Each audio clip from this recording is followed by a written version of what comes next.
Hello बच्चों, कैसे हैं? तो हम लोग जल से होने वाली दूषित जल से होने वाली बीमारियों के बारे में पढ़ रहे थे। तो आज हम पढ़ेंगे भाग 7 डेंगू बीमारी के बारे में। कौन सी बीमारी? डेंगू। ये बीमारी विषाणु से होती है। किससे होती है? विषाणु। विषाणु की अंग्रेजी होती है वायरस। जैसे जीवाणु होते हैं, जीवाणुओं के कारण भी कुछ रोग होते हैं, प्रोटोजोआ के कारण भी होते हैं, ठीक है, और विषाणुओं के कारण भी होते हैं। तो जब हमको पूछा जाएगा कि विषाणु से होने वाले रोग, तो विषाणु से होने वाले रोग कौन सा है? डेंगू है, ठीक है। डेंगू रोग रहेगा, अगर कहीं जीवाणु रहेगा, प्रोटोजोआ रहेगा और विषाणु रहेगा तो कौन सा सही होगा? विषाणु। डेंगू रोग किसके कारण होता है? विषाणु के कारण, ठीक है। तो इस विषाणु का नाम क्या है? Dengue virus. इस विषाणु का क्या नाम है? डेंगू वायरस, ठीक है। तो इसमें 4 टाइप है। जो वायरस है उसमें 4 तरह के टाइप हैं, तो उसके बारे में हमको नहीं जानना है। हमको बस ये जानना है कि डेंगू रोग जो होता है किस वायरस के कारण होता है? डेंगू वायरस के कारण। इस वायरस की खासियत ये होती है कि अगर किसी व्यक्ति को एक बार डेंगू हो जाता है, एक बार डेंगू हो जाता है तो उसका शरीर की इम्यूनिटी पावर, मतलब उसके शरीर की प्रतिरोधक क्षमता, जिससे हमारे शरीर के अंदर रोगों से लड़ने की क्षमता होती है, ठीक है, तो उसके शरीर की क्षमता ऐसी हो जाती है कि वो पूरे जीवन काल में 4 बार डेंगू होने की संभावना बनती है। जिसको एक बार डेंगू हो गया उसको 3 बार और डेंगू होने की संभावना रहती है। मतलब समझ रहे हैं? जैसे किसी व्यक्ति को एक बार डेंगू हो गया तो पूरे जीवन काल में, मतलब मरने तक, उसको 3 बार और डेंगू हो सकता है। किसके वायरस के कारण? Dengue virus. ये बहुत खतरनाक वायरस है, ठीक है।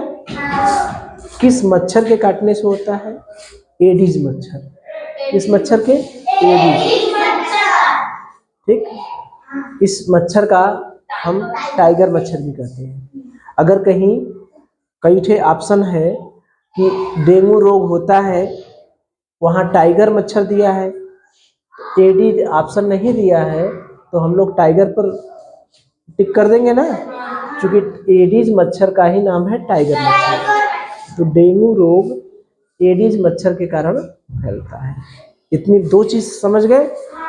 डेंगू रोग विषाणु के कारण होता है, वायरस के कारण होता है। उस वायरस का नाम क्या है? Dengue virus. और किस मच्छर के काटने से?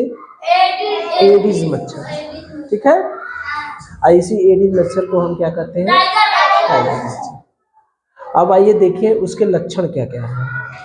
जब हमको डेंगू हो जाता है तो लक्षण क्या क्या है? अच्छा, पहले ये देख लें कि डेंगू होता कैसे है। डेंगू होता कैसे? तो ये डेंगू वायरस जो है एडीज मच्छर के शरीर में रहता है। जैसे मच्छर का काम क्या है? खून चूसना। जितने मच्छर हैं वो क्या करते हैं? खून ही चूसते हैं।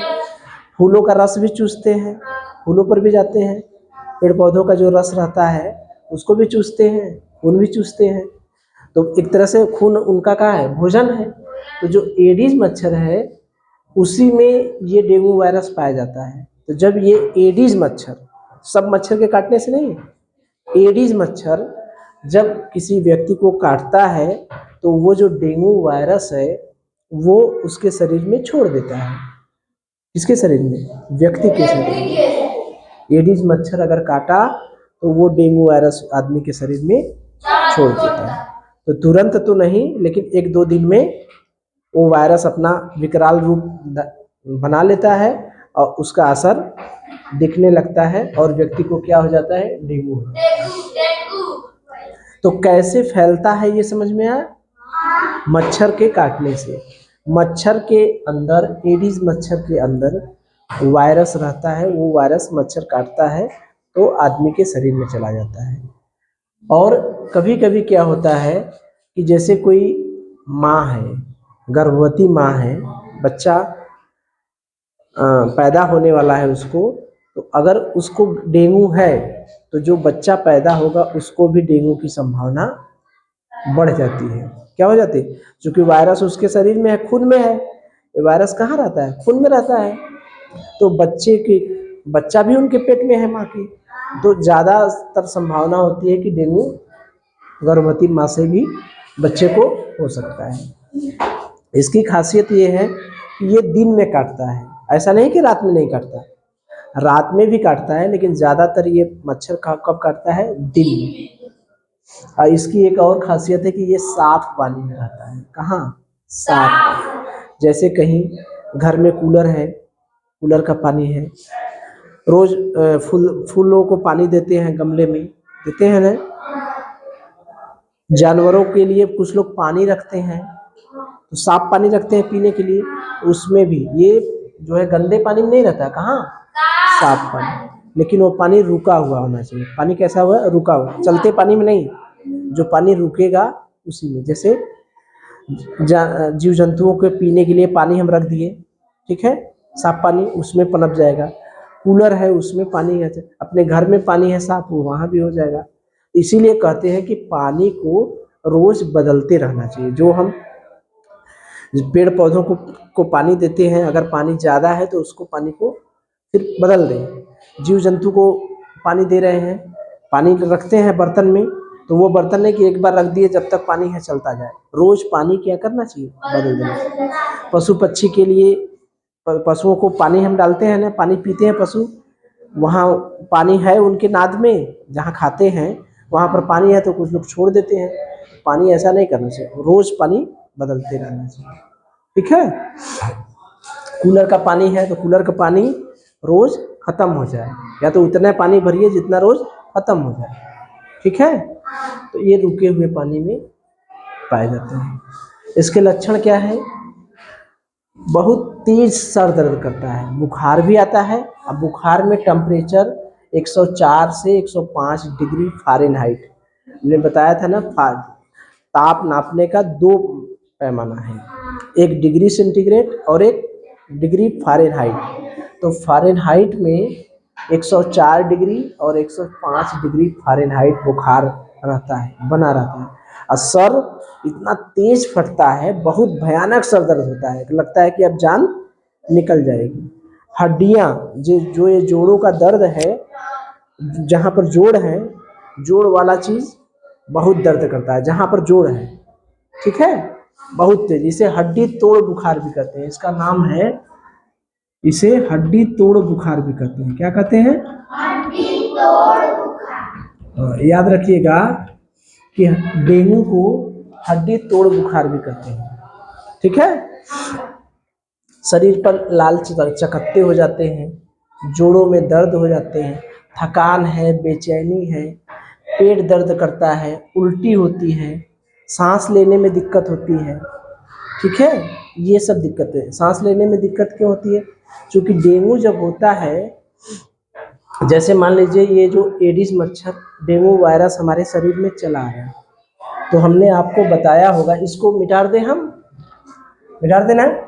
अच्छा, एक चीज़ बचाव देख लीजिए तब मिटाएंगे। ये बचाव देख लीजिए, क्या बचाव करेंगे। हमने लक्षण तो देख लिया, किस कारण से फैलता है ये भी देख लिया।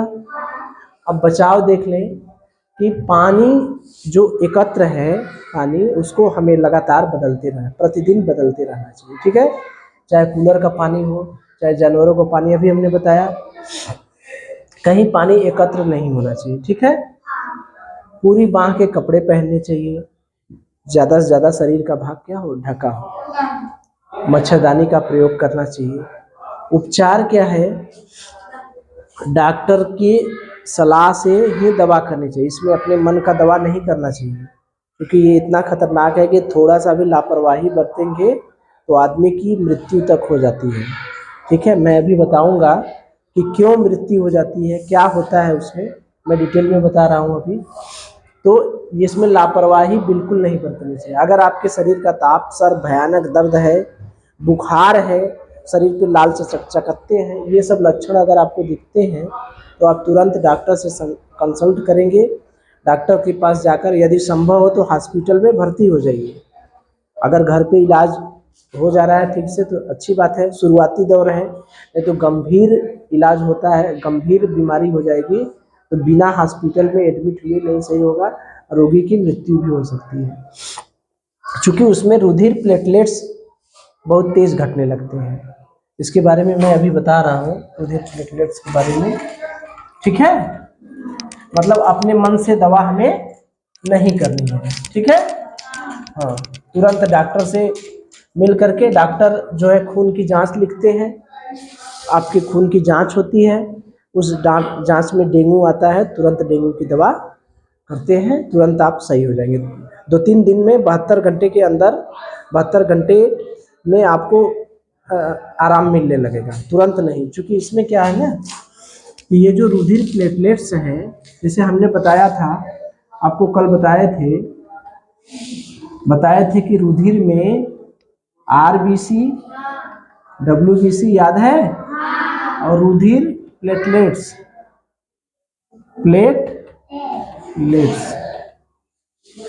आरबीसी मतलब लाल रुधिर कणिकाएं, याद है, कणिकाएं। डब्ल्यूबीसी मतलब श्वेत रुधिर कणिकाएं,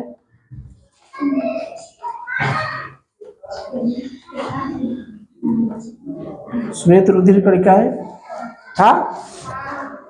इसमें हीमोग्लोबिन पाया जाता था, जो ऑक्सीजन का वाहक रहता था, याद है। इसमें सुरक्षा संबंधी कार्य होते थे, ये शरीर की सुरक्षा करता था, याद है। ये जमने में सहायता प्रदान करता था, बताया था हमने, ठीक है। तो होता क्या है कि जब डेंगू वायरस हमारे शरीर में जाता है तो ये जो सुरक्षा करने वाला ये डब्ल्यूबीसी होता है, ये एंटीजन बनाता है। एंटीजन जानते हैं क्या रहता है? एंटीजन माने रोग से लड़ना। जो ये वायरस है, डेंगू वायरस है, ये डेंगू वायरस है, इस वायरस से लड़ने के लिए इसका विरोधी बनाता है। जैसे नहीं होता है, दो लोगों में युद्ध होता है, इसका दुश्मन बनाता है। ये दुश्मन इसको मारने के लिए बनाता है। जैसे नहीं देखते हैं, राजा पर शत्रु आक्रमण करता है तो राजा तलवार से, तीर से दुश्मन को मार देते हैं। तो हमारे शरीर में जब ये वायरस आता है तो ईश्वर ने हमारे शरीर को ऐसा बनाया है, हमारे शरीर में रुधिर में जो ये डब्ल्यूबीसी होता है, ये डेंगू वायरस जब हमारे शरीर में आता है तो कहता है तुम कहाँ से आ गए हमारे शरीर में। तुम जैसे महल में कोई घुस गया तो उसको नहीं है कि इसको मार के भगा दो, तो ये बेचारा क्या करता है डब्ल्यूबीसी, इससे इसका एंटीजन बनाता है, मतलब इसका हथियार बनाता है हमारे रुधिर में, इससे लड़ने के लिए। किससे? डेंगू से लड़ने के लिए एंटीजन बनाता है इसका दुश्मन, ठीक है। तो ये बेचारा इसको मारता है, ठीक है, इसको खत्म करने का प्रयास करता है।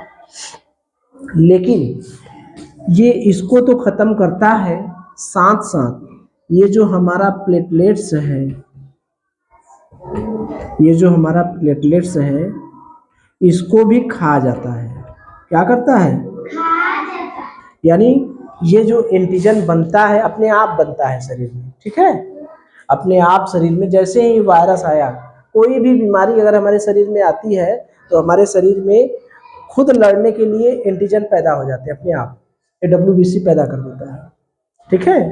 तो जब डेंगू वायरस आता है तो ये एंटीजन डेंगू से लड़ने के लिए डब्ल्यूबीसी पैदा कर देता है, ठीक। हमारे रुधिर में उसका एंटीजन आ गया लड़ने के लिए, इससे लड़ने के लिए। तो ये बेचारा इससे लड़ता है, लेकिन इससे लड़ने के साथ साथ ये हमारे प्लेटलेट्स को भी क्या करता है? खा जाता है। तो अब सोचिए, जब हमारे प्लेटलेट्स कम होने लगे तो क्या होगा? यही जमने में सहायता करता है। तो जो हमारा रुधिर कहीं कट जाएगा तो खून बंद नहीं होगा, जमबे नहीं करेगा, समझ रहे हैं? तो जब खून जमने लगेगा, खून बंद नहीं होगा, जमेगा नहीं, तो तो क्या होगी, और तरह की बीमारियां होने लगेगी। ये प्लेटलेट्स जो होते हैं सामान्यतः 1.5 लाख से लेके 4.5 लाख तक होते हैं, 4 लाख होते हैं। 1.5 लाख से लेके 4 लाख 5 लाख के आसपास एक सामान्य व्यक्ति में होते हैं। लेकिन जब डेंगू वायरस आ गया, एंटीजन क्या करा, प्लेटलेट्स खाने लगा, तो प्लेटलेट्स बहुत तेज घटता है, बहुत तेज घटता है। घटते घटते 20,000 आ जाता है, 50,000 आ जाता है, 40,000 आ जाता है, इतना तेज घटता है। मान लीजिए अभी आपका प्लेटलेट्स 80,000 है, ठीक है, तुरंत घट के 60,000 हो जाएगा, तुरंत 40 हो जाएगा, ठीक है, तुरंत 20 भी हो सकता है। 2-3 दिन तक लगातार घटता है, 3 दिन तक। अगर 10,000 से नीचे, अगर 10,000 से नीचे चला आता है प्लेटलेट्स, तो वो बहुत दयनीय स्थिति हो जाती है। इसका मतलब समझ रहे हैं, आपको बाहर से रुधिर चढ़ाना पड़ेगा, बाहर से रुधिर, रुधिर मतलब यही प्लेटलेट्स चढ़ाना पड़ेगा। बात समझ में आ रही है? तो प्लेटलेट्स जब इतना तेज घटने लगता है तो आदमी एकदम कमज़ोर हो जाता है, एकदम सुस्त हो जाता है। तो जब वहीं बाहर से दवा दी जाती है, डॉक्टर दवा देते हैं, तब प्लेटलेट्स घटते घटते एक निश्चित, जैसे मान लीजिए 40,000 पर प्लेटलेट्स घटना, पहले मान लीजिए आपका 1.5 लाख था, 1.5 लाख से आ गया 1 लाख, 1 लाख से 80,000, 80,000 से 60,000, 40,000। तो जब ये रुकना, घटना बंद हो जाता है, तब प्लेटलेट्स बनने के लिए दवा दी जाती है, प्लेटलेट्स बनने के लिए दवा दी जाती है। बुखार को कंट्रोल करते हैं, पेट दर्द रहता है, पेट दर्द के लिए अलग अलग तरह से दवा देते हैं डॉक्टर, वो डॉक्टर ही कर सकते हैं, हम लोग नहीं कर सकते। तो जब 2-3 दिन में जब ये प्लेटलेट्स घटना बंद हो जाता है, तब प्लेटलेट्स बढ़ना चालू होता है। क्या होता है? बढ़ता है, बढ़ना चालू होता है। जब बढ़ते बढ़ते 1.5 लाख के आसपास आ जाता है, तब हमारा नॉर्मल हो जाता है, तब हम लोग क्या हो जाते हैं, सही हो जाते हैं। प्लेटलेट्स बढ़ाने के लिए कई तरह के उपाय हैं, डॉक्टर से बातचीत करके डॉक्टर जो कहें वही करना चाहिए। जैसे गिलोय से भी इलाज होता है, गिलोय एक औषधि है, आयुर्वेदिक औषधि है, उसके पत्तों से इलाज होता है, ठीक है। पपीते के पत्ते का रस पीने से प्लेटलेट्स बढ़ते हैं, बकरी का दूध पीने से बढ़ते हैं, ठीक है। नारियल का पानी जो रहता है ना, नारियल का पानी, उसको पीने से, तुलसी के पत्ते और काली मिर्च से भी बढ़ते हैं। तो जो भी उपाय है, इसीलिए देखते हैं जब हॉस्पिटल में नारियल का पानी और पपीता का पत्ता तो डॉक्टर बहुत कम कहते हैं, क्योंकि मिलता नहीं हर जगह। क्या मिलता है? नारियल का पानी मिलता है और कीवी एक फल है मिलता है, सब डॉक्टर हॉस्पिटल में खिलाते हैं ना, तो दवा भी चलाते हैं। मिला जुला कर ये है कि डेंगू बहुत खतरनाक वायरस है, बीमारी है। अगर थोड़ी सी भी लापरवाही करेंगे तो हमारी मृत्यु तक। इस समय डेंगू का प्रकोप बहुत है कि नहीं, बहुत तेजी से डेंगू फैल रहा है कि नहीं। ज़्यादातर ऐसा तब हो जाता है क्योंकि बारिश होती है, बारिश में मच्छर ज़्यादा पनपते हैं, ठीक है। तो बात समझ में आई कि डेंगू किस मच्छर के काटने से होता है, पता चल गया, एडिस मच्छर से। किस वायरस से होता है? डेंगू वायरस से। डेंगू किसके कारण होता है? वायरस से, जीवाणु से या प्रोटोजोआ से? किसके कारण होता है? विषाणु से होता है, वायरस से ही होता है ना, ठीक। और उसके लक्षण क्या है, कैसे फैलता है, उसके बचाव क्या है, ये सब कुछ हमने देख लिया। चलिए अब डेंगू से संबंधित प्रश्नों को कर लेंगे ना, चलिए।